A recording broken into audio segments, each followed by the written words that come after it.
Good afternoon. I'm Jeff Hampton. I'm the president and COO of our complex hospital generics business.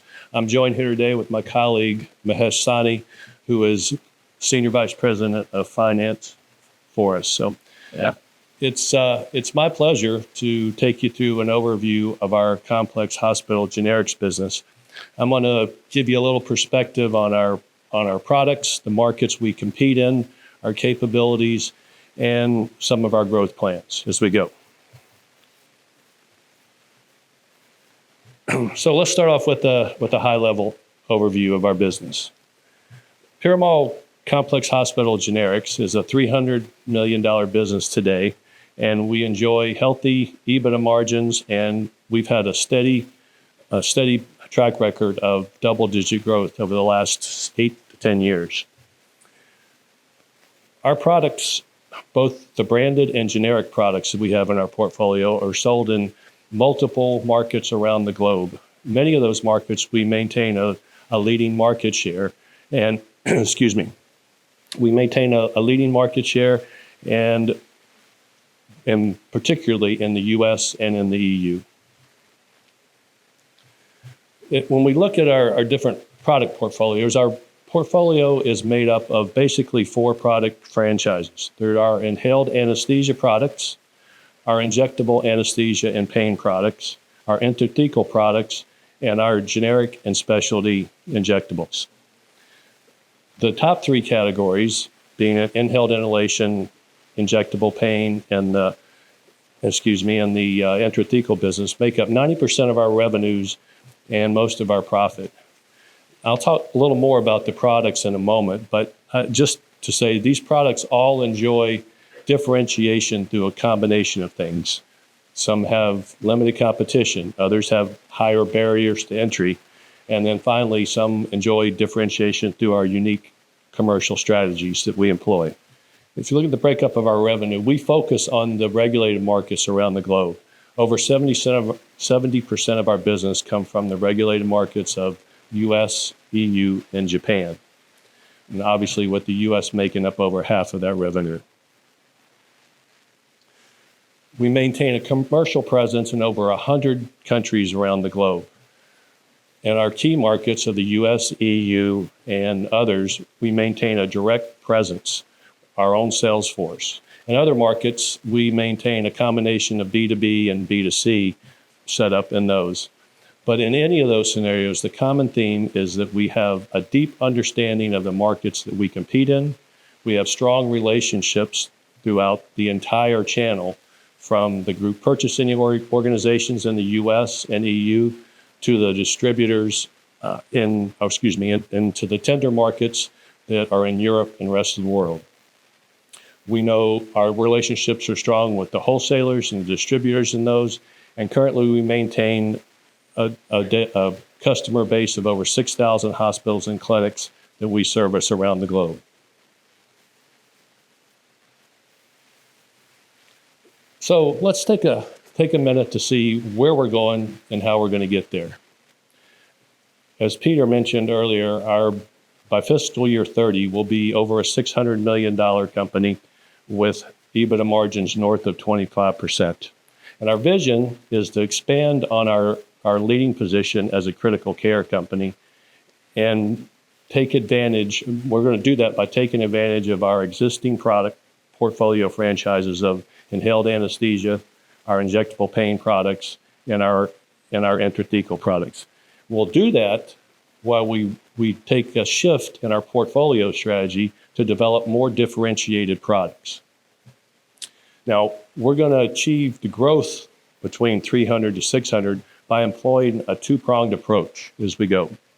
In the near to midterm, we'll lean on our existing product franchises of anesthesia, pain, and intrathecal products, as well as our current pipeline, to fuel growth until later in mid to longer term when our new product portfolio begins to bear fruit and it sustains growth along with our existing products. Now, to accomplish this, we've really got to, To accomplish this, we've got to create a fit-for-purpose organization, an organization that can identify, develop, and commercialize a differentiated product portfolio. We're going to have to improve our supply chain to ensure a consistent supply now and into the future. And we'll have to always work to reduce our costs and improve our productivity to keep us competitive around the globe.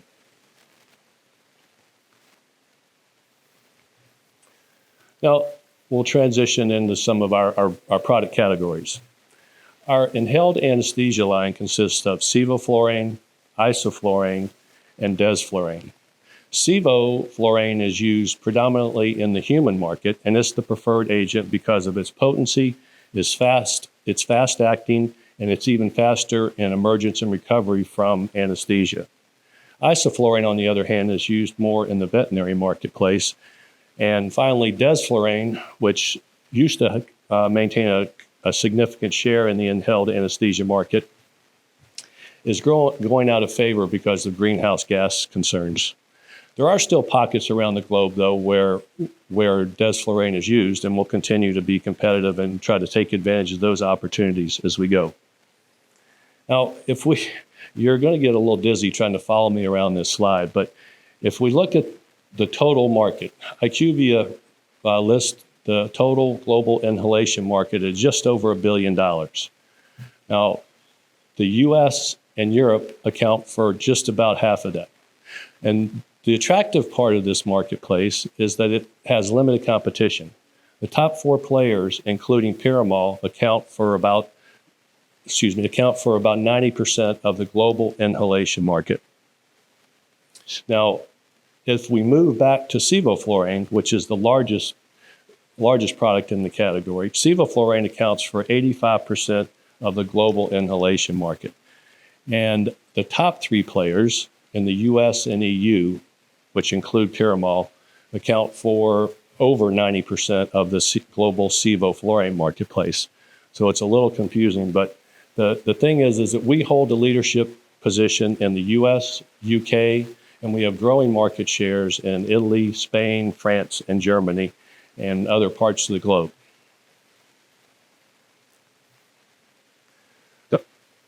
To maintain our position as a global leader in inhaled anesthesia, we've got to keep a firm control over our costs. So we have the advantage of having 3 facilities, and those 3 facilities give us a distinct advantage in the marketplace of being almost totally vertically integrated, all the way back to some of the key starting materials. Our Bethlehem, Pennsylvania facility produces our sevoflurane and desflurane today. When we move to our Indy facilities, DeHej, that I think Nandini mentioned in her opening comments, it produces some of the key starting materials for our API, for sevoflurane and isoflurane, as well as desflurane. And DeHej is primarily the facility that produces isoflurane. Now, in not very long from now, we're going to be launching sevoflurane out of the Digwall facility, and that's significant for a very important reason. For us to continue to grow, we've got to have access to a low-cost manufacturing base that will allow us to compete around the globe. And each of these facilities has undergone extensive expansion projects to improve our capacity and reduce the cost. So we feel like we're in a really good position to not only maintain our current share, but to grow into other markets around the globe. And our strength in inhaled anesthesia is not just in the manufacturing.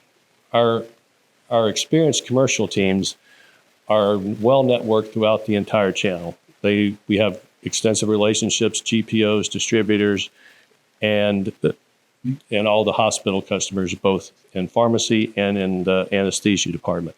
But that's not really the secret sauce to our success with inhaled anesthesia.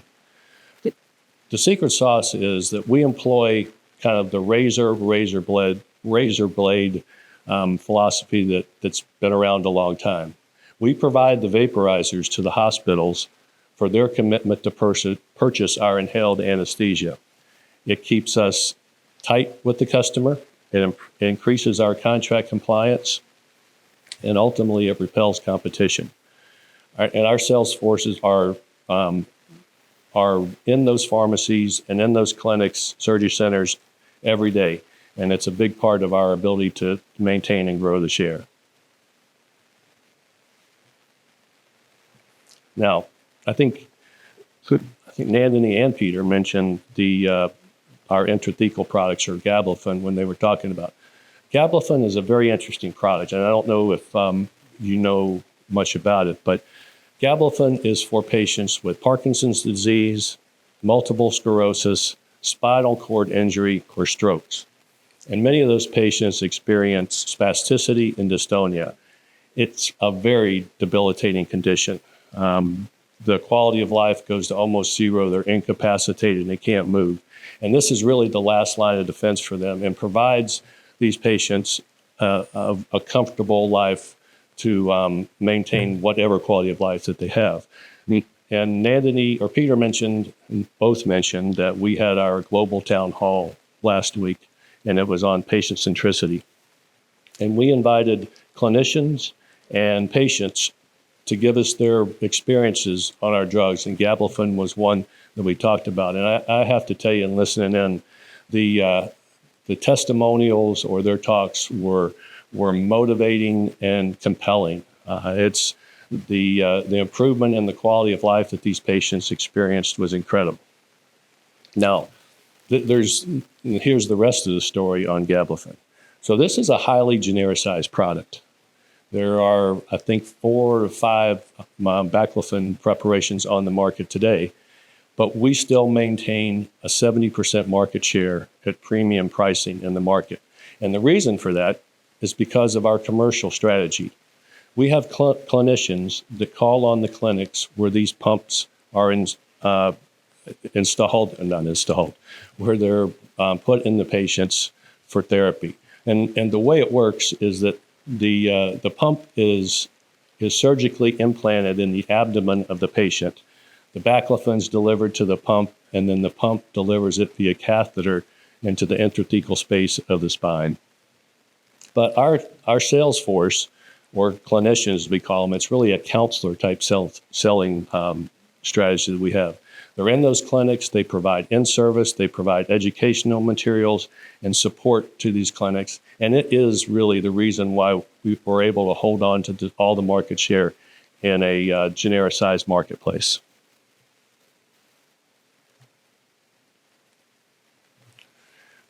In 2016, we acquired from Janssen a line of injectable anesthesia and pain products.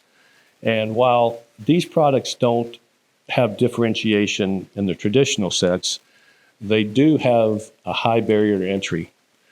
4 of the 5 products are synthetic opioids. And the regulatory requirements of handling and distributing and manufacturing narcotics is pretty overbearing. So not many people want to get into this. And that's why we looked at this as one of our differentiated products as well. The products are sold in over 50 countries around the globe. Again, we have a very experienced team that they're all sold ex-US, by the way. They're not in the US. So we have a very experienced commercial team that's well-versed in all the tender markets. The brands, interestingly enough, in several markets are the leading product. In Japan, Sublimase is the #1 product, along with Australia, Indonesia, South Africa. So it's an important product line to us as well, and this is part of our growth strategy in the near term that we look to grow our share. We've had our issues on supply from our CMO partners, but we're seeing gradual improvement on that. And beyond that, we're also implementing contingency plans to be able to improve and increase our supply so that we can take on more share around the globe.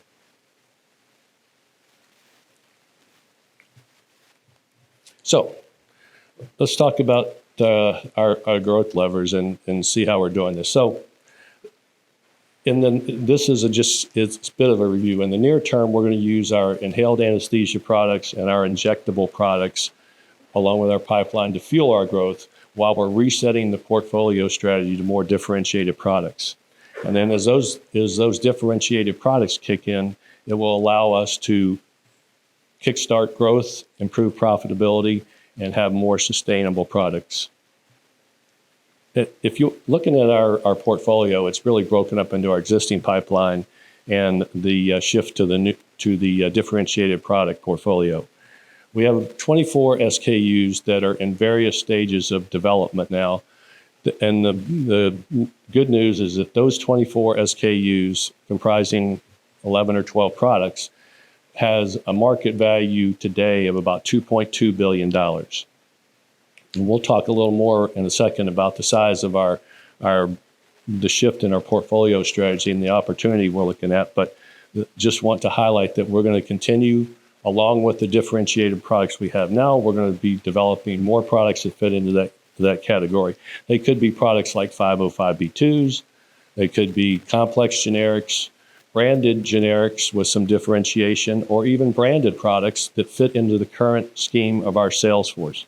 Because the beauty of that is that we can add products without adding the expense of adding additional sales teams and to the marketplace, and that way it reduces our development costs and our operating costs as we move forward. Now, talk about in a second. I'll talk about some of the differentiated products. But when we went through an extensive review of the entire market, and we came up with what we termed our addressable market. And it's really the marketplace that we feel like we can develop these differentiated products in. And our focus is going to be on the U.S. and the EU with our portfolio strategy. And as we look at this, between the two, there's about $67 billion worth of opportunity for us in the marketplace. The U.S. accounts for about $27 billion of that. And interestingly, there are 30 molecules that'll be losing their exclusivity over the next 5 years, and those have a market value of about $3 billion. In addition, there's around 200 with what we've termed as low competition that will be opportunities for us as we go, and that's products with less than 4 competitors in the marketplace today. Now, when we look at Europe, and often we talk about Europe and we think of it as one country, but Europe is made up of a lot of countries in there. Our focus is primarily on the UK and the big five in Europe and our portfolio strategy. But there is a market value of about $40 billion of addressable market in Europe. 91 products and 32 molecules are going to be losing exclusivity over the next 5 years. So the growth drivers between the US and the EU are pretty much the same. We're going to look for differentiated products, and we're going to look for products with higher barriers to entry, whether those are branded or generic, or different dosage forms of existing products, like prefilled syringes for bags, or prefilled syringes for vials, or bags instead of vials out there.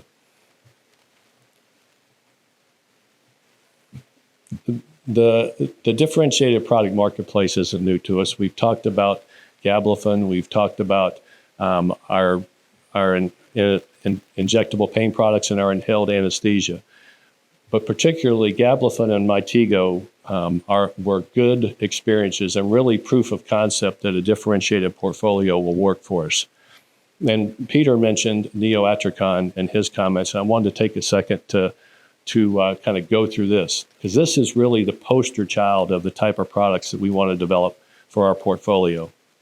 Neoatricon is a drug for neonates and small children, and it's for severe cardiac problems. And as Peter mentioned, there's an existing adult formulation that's on the market. But the challenge with that, when you're dosing neonates, which are very small to begin with, or kids, if you get the dose wrong, there's a high mortality rate with the children.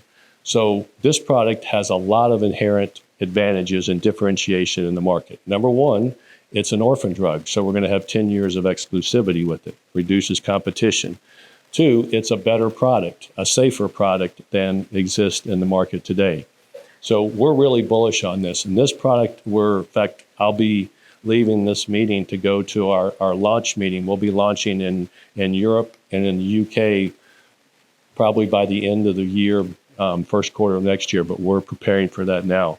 This is really, if I had to pick an example of what is a differentiated product, because I get asked that all the time, Neoatricon would be a perfect example of that.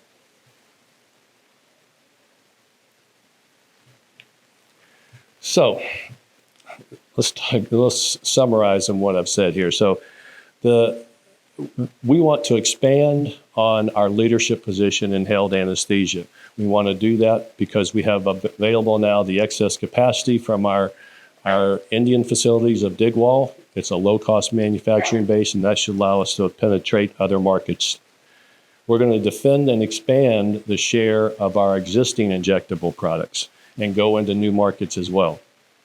And then finally, when we talk about the differentiated product portfolio, there's a lot of things in that when we say differentiated portfolio. As I mentioned earlier, we'll have to create a fit-for-purpose organization. We're going to rebuild our internal development capabilities. We're going to re-look at all of our strategic relationships on external development partners. And we believe the combination of that will help reduce our development costs and help get us to market faster, and more importantly, control our own destiny. And then obviously as we go into that, the reason you want a differentiated product is you don't have 12 competitors on the product. You have higher profitability and a much longer longevity in the product. But for us to be able to accomplish all of this, we've got to have a focused, concerted effort to continually improve our productivity, increase our yields in our facilities, and keep a firm hand on cost optimization, whether it's through operating expenses or in reducing material costs for our products.